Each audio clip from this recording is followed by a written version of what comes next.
Okay. So Emily and Dr. Fox, thank you so much for joining us. We're ready to see lizards.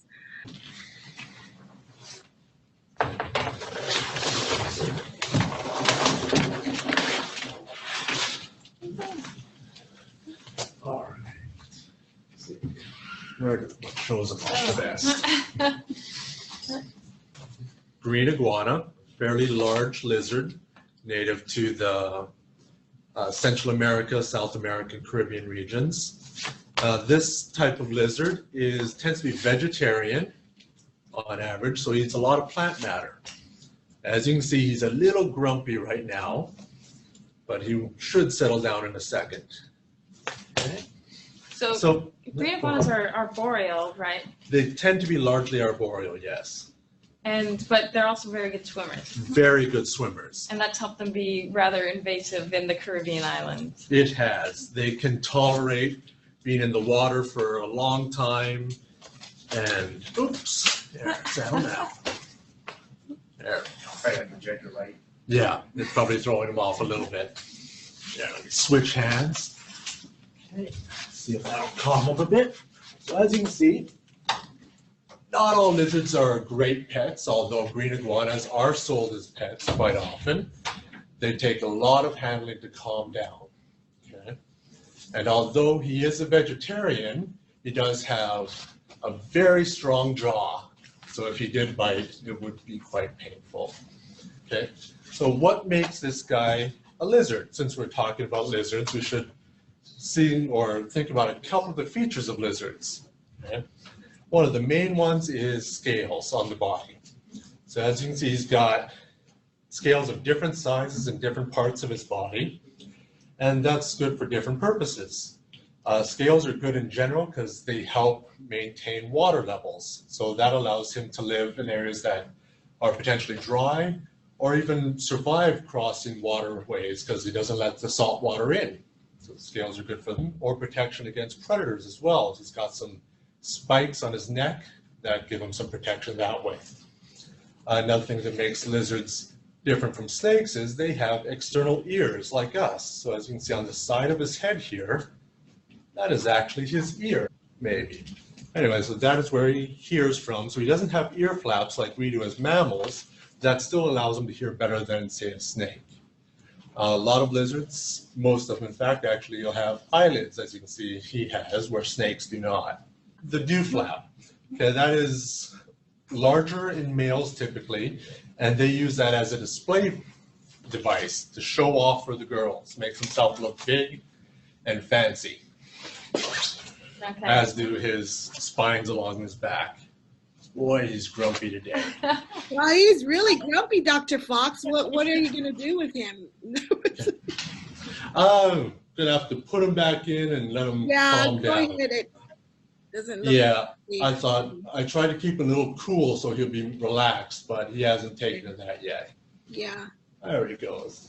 But he is starting to settle, so that's another thing with lizards that is different from mammals, is they have limited endurance. So just the way that they move affects how they breathe. So if they struggle a lot, they tend to tire out and need a break to kind of regenerate their energy. Okay? All right, buddy. So is that about maximum size for an iguana? For a green iguana, this would be about average adult size. For a female, this would probably be about it. For males, you could get larger than this. You could probably get another 1.5 feet or 2 feet longer. Most of that would be tail. Nobody's out of your seat. I can see you. Yeah, they can hear. Yeah, those are real. Well, to contrast that, So now, how many times does that green iguana change colors? With the green iguana, they change color mainly in regards to mood and temperature. So depending on if he's warm, he might go a lighter color. If he's cold, he'll be darker, which allows more sun to warm his body and heat him up and get him ready to move. Okay. So lizards, unlike us, are dependent on their environment for their body temperature, largely. And in order for them to move and be active, they have to warm up a little bit in the sun, get their body moving, and then they can move around quickly. when they're cold, they tend to be rather slow and sluggish. So if he's cold, he'll be slightly darker, so he can warm up faster and then move around. And then he can also adjust his colors a little bit to show off for girls. Makes himself look real pretty. Okay. Now we have a much smaller, easier to manage iguana here.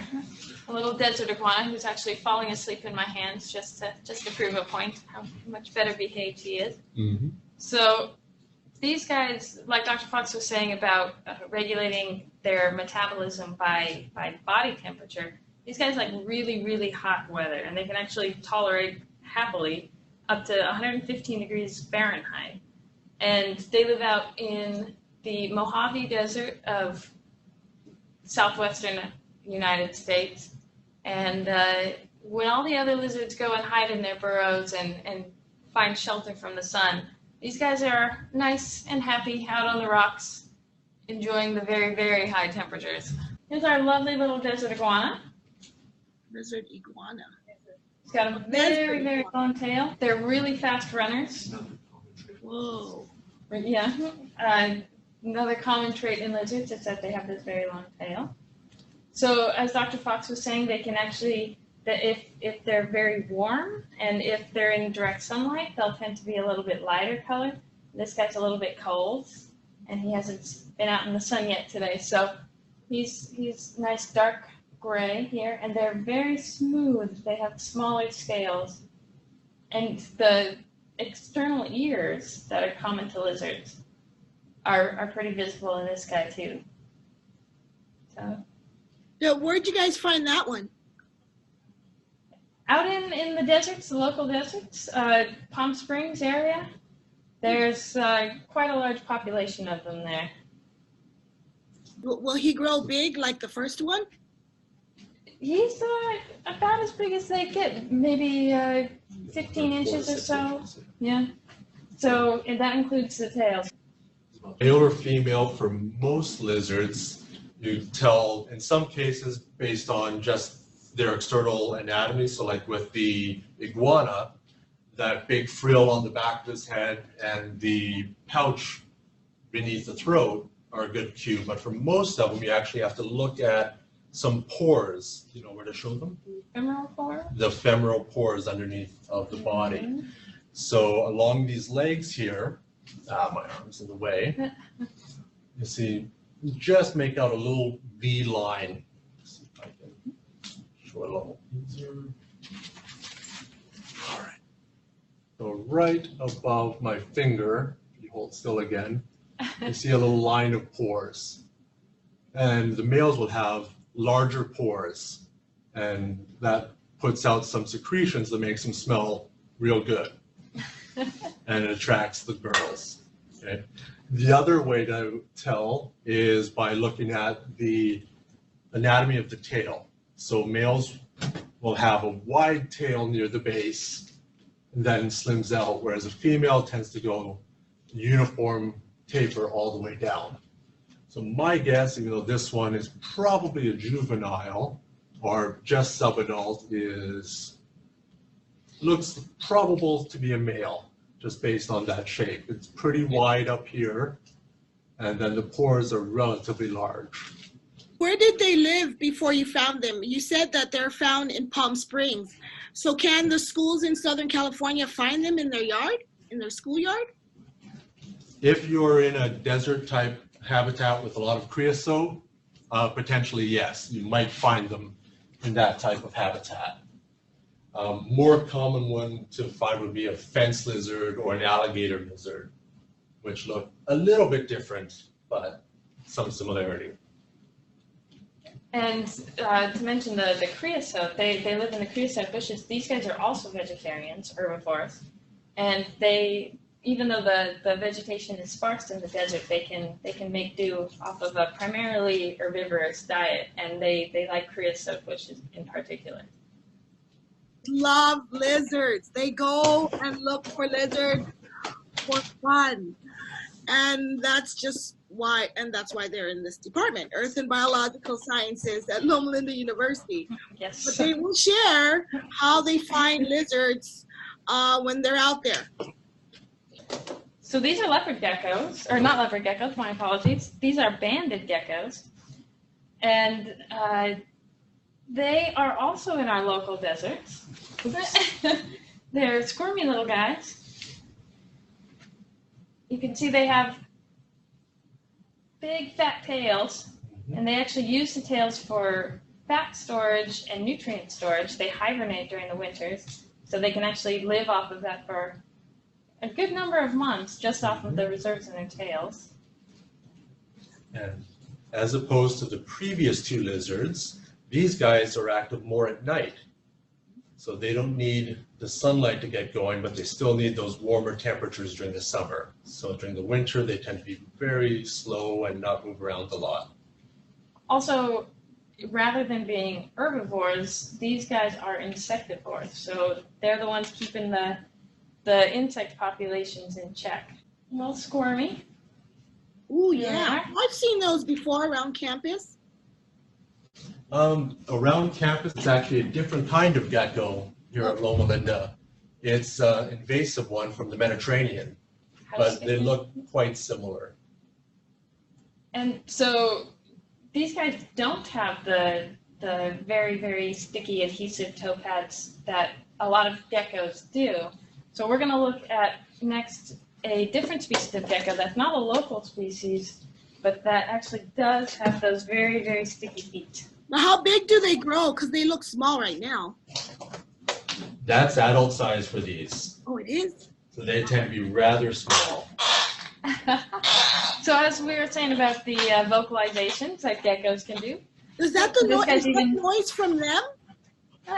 That is the next one. This is a tokay gecko, and he's actually named for his distinctive call. So they're known to be pretty noisy guys. I never seen this one before in regular desert. No, this one is native to Southeast Asia. So this one likes the jungles as opposed to the last one, which are in the desert. So he needs more moisture. And this is also one that tends to be out at night and hunts for anything he can catch, be it insects, other lizards, small snakes, you name it, he can try. See his eye in there. Let's see if she will turn around. Well, you must need permission to have that lizard if it's from Asia. No, for this one, they are brought in legally, and you can buy them as pets. They're pretty common pets. They are relatively common because they are rather pretty with their coloration. Those nice blue and little bits of orange spots of catches there.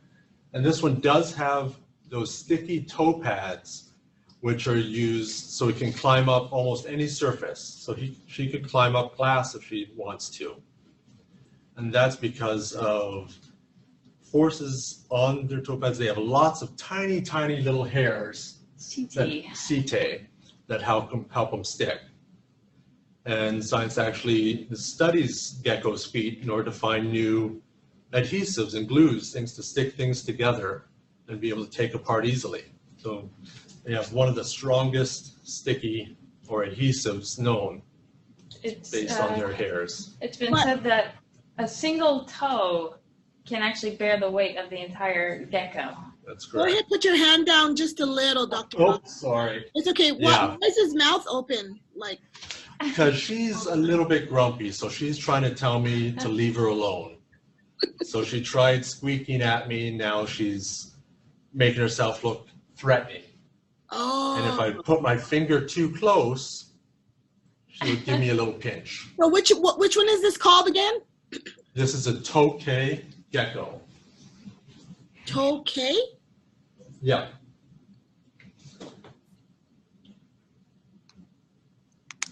So when you guys say geckos, because being from Hawaii, we have a lot of geckos. Mm-hmm. When you say geckos, that means they're all family?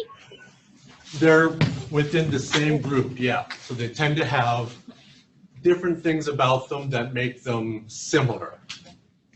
Oh, there she is. She's really mad. Maybe. Oh, yeah, did you hear her that time? So that's her being grumpy.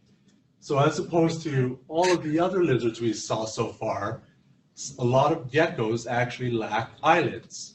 So this is one of the species that's like that. So she can't actually close her eyes. So in order to clean her eyes, she will lick them and keep them nice and clean. Okay. Wow. Well, tell them thank you for coming, I guess. Thank you for being here. She'll get a nice cockroach when she goes home. They're all grouchy right now. Okay, so what's the next lizard? Here's a nice friendly fellow. She is a bearded dragon and very common pets, native to Australia. They're desert dwellers, omnivores. They're also most active during the day. They love a good bask in the sunshine. So what is an omnivore? Omnivore means that they eat vegetation, but they also eat insects and even small mammals or pretty much whatever they can find, whatever fits in their mouth, and they've got a pretty good sized mouth. So she has these nice little spines on her that are actually, they feel soft, they look threatening, and that's the point of them, is that if she feels threatened, she can puff herself up and make herself look bigger. And they're called bearded dragons because they've got this nice little beard that they can also puff up. They can extend it and make it so that it looks big and threatening. But in reality, they're very docile, they're very relaxed, and they're pretty friendly little fellows. So this one is the bearded dragon. Are there different types of bearded dragon? There are several species of bearded dragons. I think the inland bearded dragon is most commonly kept as pets. There's a lot of different morphs as they become more popular as pets. People have different selections that they've bred into them. But this is your typical inland bearded dragon. All are from Australia. Oh. So this one will never have a baby?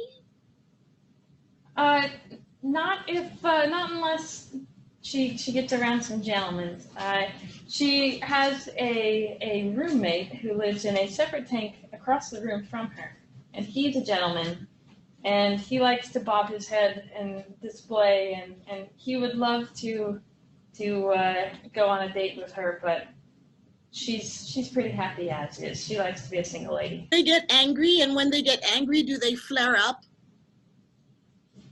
They can, yeah. If they get perturbed at all, they call it black bearding, and so she'll puff her beard out, and she'll turn it black, and she'll puff herself up, and right now she's happy, she's relaxed. So unlike our other cranky lizards, she's got nowhere she'd rather be. She likes to hang out. Is she a good size, or is she a little too healthy? She is very large. I would say that she's healthy. She's a happy girl. She is on the larger end for a bearded dragon, but they tend to be a little bit robust. So since we mentioned whether or not she might have babies, most lizards lay eggs for their babies and leave them to incubate. When the babies hatch out, they're on their own. There are a few species that will have live birth, and some that will actually care for their young at least a little bit to begin with, but most do not. Do they swim? All lizards can to some degree. Bearded dragons aren't the best at it. As a pet, you like to give them a bath. They can get a little dirty. And there's a phrase that people use called pancaking. And so when bearded dragons get put into a little bin of water, they're not particularly happy about it, and they will inflate themselves and just kind of float at the surface of the water, and they look a little bit like a pancake, nice and round. But she recently had a bath. She's nice and clean. And one very interesting thing about lizards, and there's other species that have this as well, but it's fairly prominent in bearded dragons, is at the top of her head, she has what's called a parietal eye. And it's not an eye with a lens the way that you would think about it. But if you look right there between her two eyes, there's a little hole, and that's actually, it functions as a sensory eye. It can detect light and dark, and it's primarily used since they are terrestrial. They live in the sand, in the desert. One of their greater predators are birds. And so if a bird's flying over, gives it a nice shadow, they can, without even turning their head to look up, they can understand that a shadow has passed over. This parietal eye can detect that. Oh, that's interesting. Now, because they're from Australia, and I'm assuming there's a lot of bearded dragons in America, Yes. are they for studying, for pets, or for science to study things? What? They are very, very popular as pets. They're probably among the most popular lizards that are kept as pets. And you'll see them at pet stores, and they are not this big.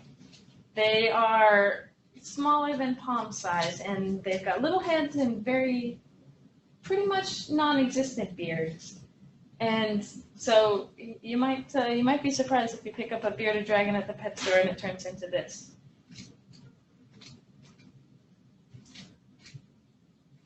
So I think, do we have any more questions about bearded dragons? Can they go fast? Yeah, sort of. I'm not sure exactly how fast they can run. They can run in short bursts, like a lot of lizards. Yeah. So they'll scurry, but they're not going to go run a marathon. Okay. It's more of a duck and cover kind of reaction. Okay.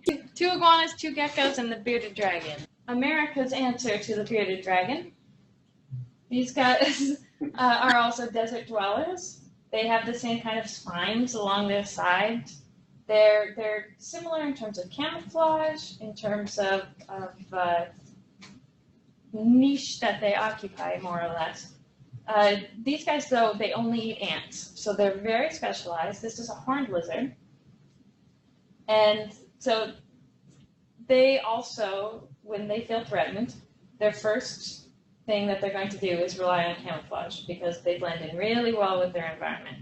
And if that doesn't work, if something is still approaching them, they're going to puff themselves up, they're going to put out their spines, they're going to look threatening.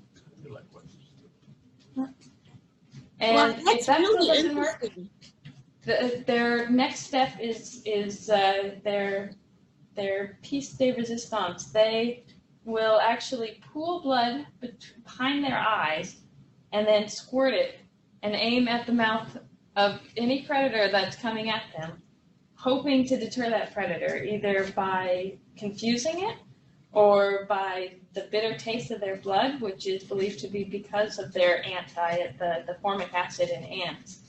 And so their blood, as you'd imagine, doesn't taste great. It makes the predators think twice about it, and in that time they can scurry off to safety. So here we are, horned lizard. Are they poisonous? Are any of these lizards you're showing us poisonous? We have one venomous lizard. We haven't seen it yet. It's actually our next step. And so we'll move on to that one. One venomous lizard, no poisonous. And how many babies can a lot of these lizards have? Or is it just like, however? It varies a lot by what kind of lizard it is. Oh. So a lot of them, it's 1 to 2 eggs at a time, except for some of the larger species. So lizards like the bearded dragon or the iguana could have 20 to 50 eggs at a time for a big adult. So it varies quite a bit. Yeah, that's a lot. And do they all last like 10 years, 20 years, for forever? That's another good question. That one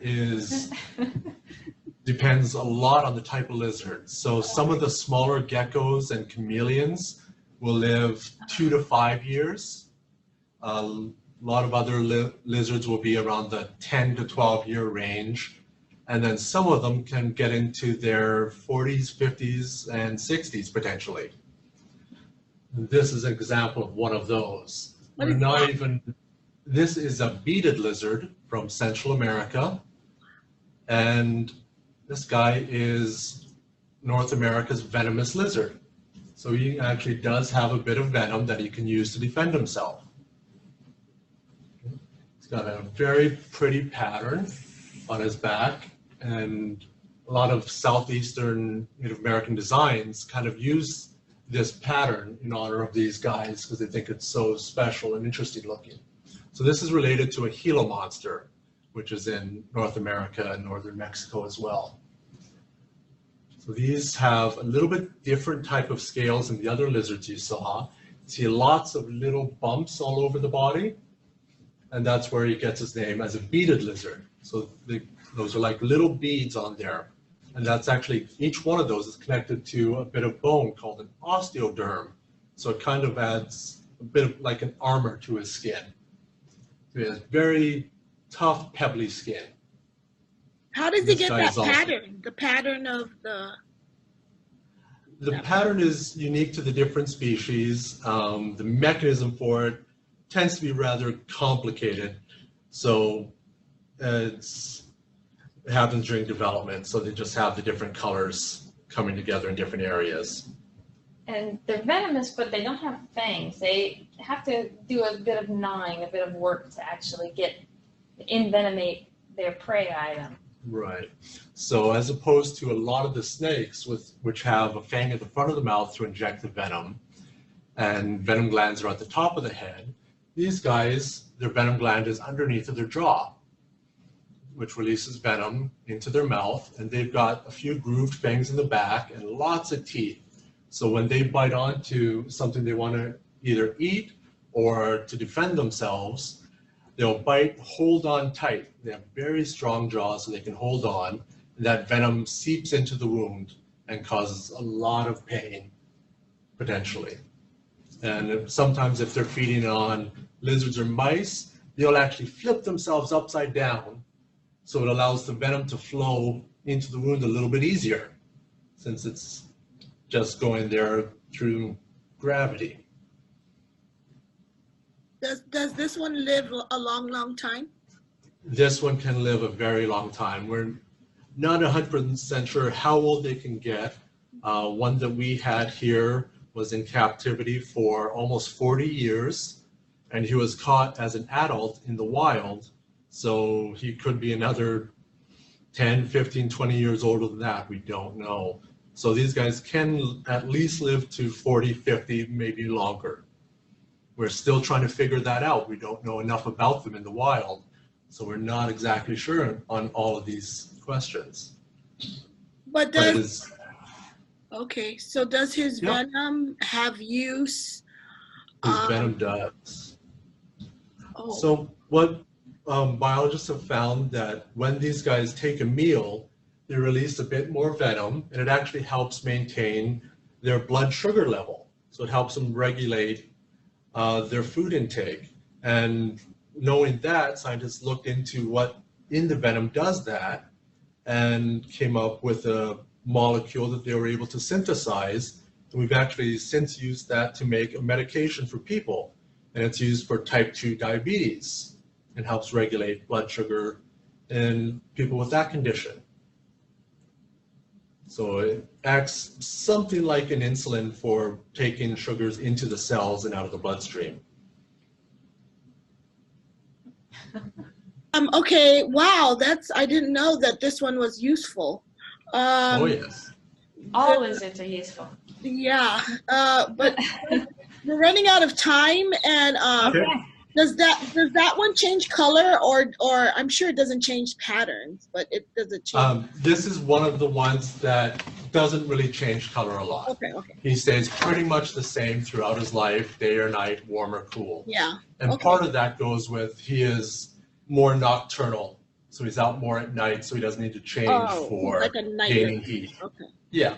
Keeping all these in different boxes, right? Yes, we are, because some of them would make a meal of each other. If I were to show you this, you'd probably think I was holding a snake. This It's weird. is a lizard, believe it or not. This is called a European legless lizard. And he is a lizard because you can see he has those external ears, he has eyelids, and he actually does have very reduced limbs. They just don't protrude at all. He is essentially, Belly scales. yeah, and actually, so ventral scales are another distinguishing feature. So snakes won't have belly scales, ventral scales, whereas this guy, being a lizard, does. And in Europe, they call these glass lizards because they actually can drop their tail. It's hard to distinguish. This is all tail. And if he were feeling particularly threatened, he could lose his tail like you've seen lizards do around here. And that actually helps them escape from a predator potentially. So if they drop their tail, it tends to break and then wiggle for a few minutes after it falls off. And that distracts whatever's trying to eat the lizard and allows them to get away. So a lot of the lizards we saw today are capable of doing that. Not all of them, but a lot can. And then many of them can also regrow their tail afterwards. So even though they lose it, they can get it back a little later. And scientists also look into how that works, try to figure out, well, maybe we can regrow tissues ourselves if we figure out a mechanism like that. If you lose a finger or something, but we're nowhere near that yet. Okay, so a lot of these lizards you are studying to know more about them, and that's why, I mean, purposefully you catch them and you study them. But this one here, where does the tail start? So How do you tell? Right here. How do you know that?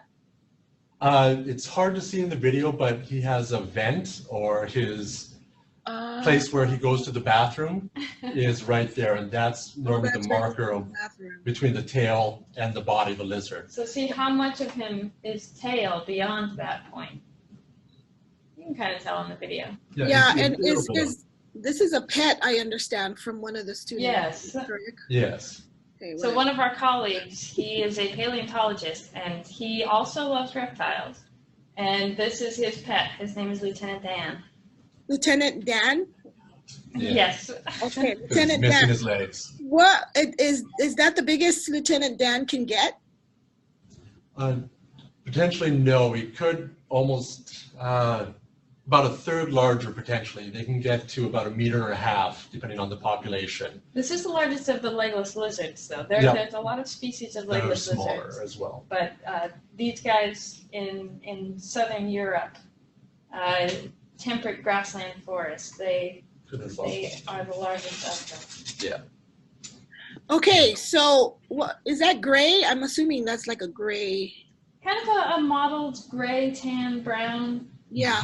Does it bite? Oh, he can. Okay. And have to test it. he's not particularly aggressive. But Snake. as with any lizard, They can bite. They do Yes. have relatively strong jaws if they wanted to. They will eat snails and whatnot as well and crack the shells to get in to Wow. get their food. yeah, his favorite food is shelled snails. Can bearded dragon like to be on cactus or cacti? Bearded dragon, they will hang out around that, and sometimes they might eat some of the fruits or the fleshy parts of the cactus, since they will eat plants as well. Okay. But yeah, so Okay. they can do that. Okay. Okay, guys, thank you so much. Before we end, a lot of the schools that are on here, we had over 40 schools. And please send your email because we have Emily did a presentation with more details on the lizards. One interesting thing that you're currently working on. Okay, one thing that I'm helping with, we've got a student working on scorpions, and I went out and helped catch a lot of scorpions and milked venom from them, and she's trying to find out if there's a lot of variation between different populations. And this species of scorpion can actually hurt us. Most of the ones in California are potentially rather harmless, but this one in Arizona and a few small spots in California could send you to the hospital. So we're trying to learn more about what is in their venom, how toxic it is, does it vary from one place to another, and there's also an antivenom available for this scorpion. So we're going to be testing to see, well, if there is variation between different locations, does the antivenom work just as well at each place? So a few medical questions that really affect people quite a bit because they are a very common scorpion in Arizona especially. But there's an invasive population in Palm Springs, Indio area that's causing some problems as well. So we're looking into some of those things. The reason we study them is to learn more about them and potentially conserve them, see how they work in the environment and what use they have. Sometimes just for an animal to be, doesn't have to be directly useful to us, but if it's part of the creation, it's part of the environment, and it's meant to be there. It's designed to be there and do certain roles. So learning about how they fit into the environment, how they interact with other species, and what we can do to keep them there, because just their presence can actually help limit disease spread as well. If you remove venomous snakes, maybe you have more ticks and things like that, as we're kind of seeing in the northeast US. Lyme disease is going up with less snakes being around. There's more rodents for the ticks to feed on and more Lyme disease. And we're starting to think that that might be related to us killing off all of the snakes in the area, at least partially. It could be other things as well, but learning some of that, just how the environment works, how different animals interact together to have a unified system. Thank you. And also, is the way they shed, because can we assume they all shed skin? Yes, lizards all will shed skin. As they grow, the skin is kind of fixed. So if they grow bigger, that skin has to break off and come off. So as opposed to snakes, lizards tend to shed their skin in portions, little bits at a time, or tear it off in pieces. A couple lizards, like potentially the legless lizard and alligator lizard, will shed it all in one go, but most of them have little bits come off at a time. A few of them will actually eat it as they come off their body and try to get some nutrition out of it. So the tokay gecko that we saw, she just shed last week, and her owner was very impressed watching her do it. She would pull it off and just munch it down. Gross. Okay, that's interesting. Do they all drink water? All need moisture to some degree. The desert adapted species, so the ones that live in very, very dry places, may actually never drink water. They can get all of their moisture based on the food that they eat. Other ones that are more tropical tend to need water a lot more. So that's one of the adaptations of special things with lizards, that those scales on their body really help keep water in. They've got a system for utilizing waste and whatnot that limits water loss, and then they can actually make water from what they eat within their body, and that can be enough to sustain them. So that allows them to live in some of these very harsh places that we wouldn't think anything could survive. So what would you, what advice, before we end here, what advice would you give to students if they want to go and catch lizards on their school property? What? Keep your eyes open. Look for where they are, where they hang out. If you're further south like we are and there might be rattlesnakes in the area, watch where you put your hands because you don't want to bite. The lizards can bite as well, so be careful. Especially if it's an alligator lizard. Yeah. They're a little nippy. For a lot of the lizards, if it's very hot, you're probably not going to be able to catch them. They run very, very quickly. Some people will actually make a little noose, a little piece of a stick and a string, and catch the lizard by putting it over their head and pulling. It's not enough to actually choke them. It just catches them and allows you to handle. But they are small. Although they're tough, they can be delicate, so they might drop their tail. They'll think you're trying to eat them, so they'll fight you. So watch out for that. Respect them. Respect them, yeah. Okay, well, thank you so much, Dr. Fox. Thank you, Emily, and thank you, bearded, well, what's his name? Her name is Marie Curie. Madame Okay. Curie, I call her. Marie Curie, bearded dragon. Okay, thank you for joining us.